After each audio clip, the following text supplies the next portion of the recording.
まさみチャンネル On the Tone。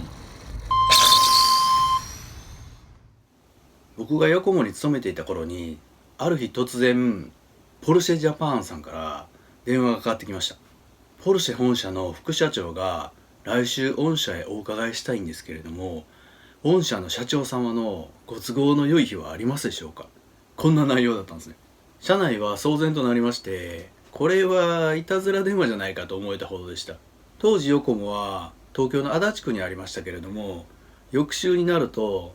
本当にヨコモにいらっしゃったんです。ポルシェの副社長はミハエル・マハトさんというお名前で、後にポルシェの CEO 最高経営責任者になられた方です。そしてポルシェジャパンの田中さんという方と、やはりポルシェに乗っていらっしゃいました。すごく上品な方で、身が低くて優しくて、まるでハリウッド映画に出てきそうな感じの男前でクールな方でした。僕に会いに来られたわけではないんです。おそらく来日する用事があって、そのついでに立ち寄られたんだと思います。会社に来られた時に、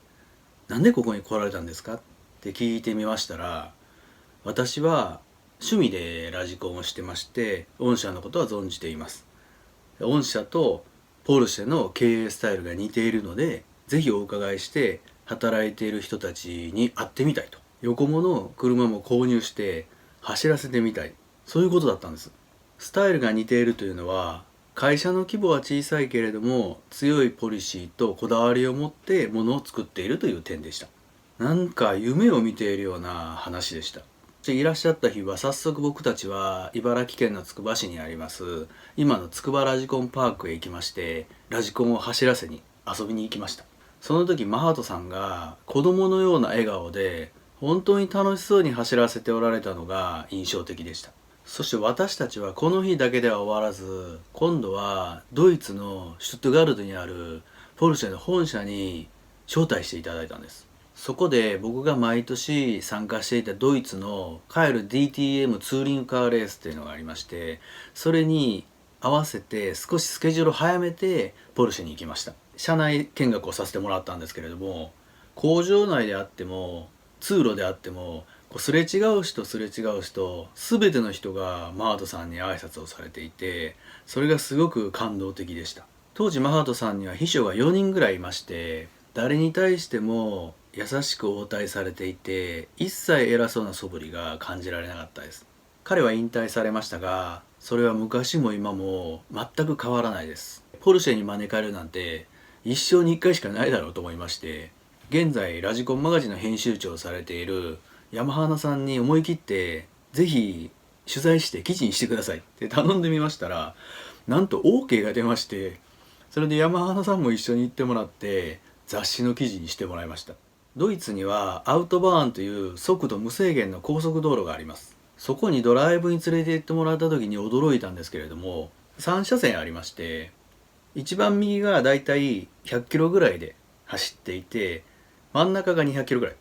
そしてポルシェは一番左のレーンを走りましたが、そこは300キロを超えたスピードで走っていました。その光景は、一番右側を100キロぐらいで走る車をさらに200キロを超えるスピードで追い抜いていくので、他の車がまるで止まっているかのように見えて、それは衝撃的な映像でした。そして私たちの交流はこれで終わらず、マハトさんが日本に来られる時は矢田部に行ったり、僕がドイツへ行く時はポルシェへ行ったり、またマハトさんがラジコンのレースを見に来てくれることもありました。ドイツのエッペルハイムというところで開催された LRP ツーリングマスターズというレースの時は、僕は途中で抜け出してマハトさんと2人で近くのサーキットに走らずに行くこともありました。ちなみにこの時のレースでは僕は他者にぶつけられてレースで負けてしまったんですけれども、その時マートさんはあれは相手にペナルティを与えるべきだろうって激怒されていて、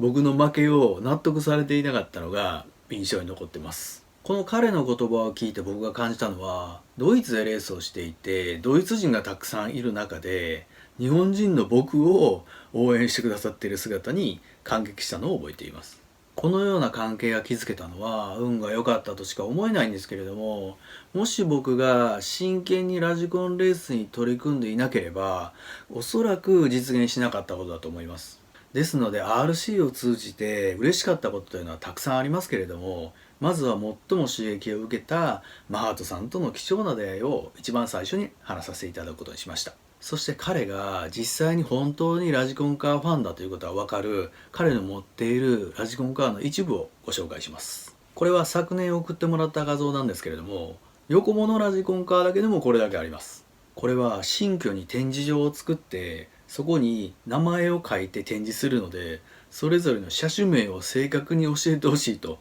送られてきたものです。そしてこれは彼の気の利いた配慮だと思うんですけれども、いつもお会いする約束が決まればヨコモの最新のラジコンカーを注文してくれていました。この写真の車はほとんど父が組み立てた車で、父の退職後は海野幸次郎さんが組み立てていました。これを見ていただくだけでも彼のマニアックぶりがわかると思います。そしてすごいなと思うのが、どの車も実際に走らせてみて感想や意見を私に伝えてくれたことです。そのアドバイスをヨコモの車の開発の参考にしたこともありました。話は変わりますが、ある日一緒に食事をしている時に冗談半分で、将来弘坂冠のついた RC レースを開催したいんですけれども、ポルシェがスポンサーというのはどうですかと話してみたことがありました。するとなんと、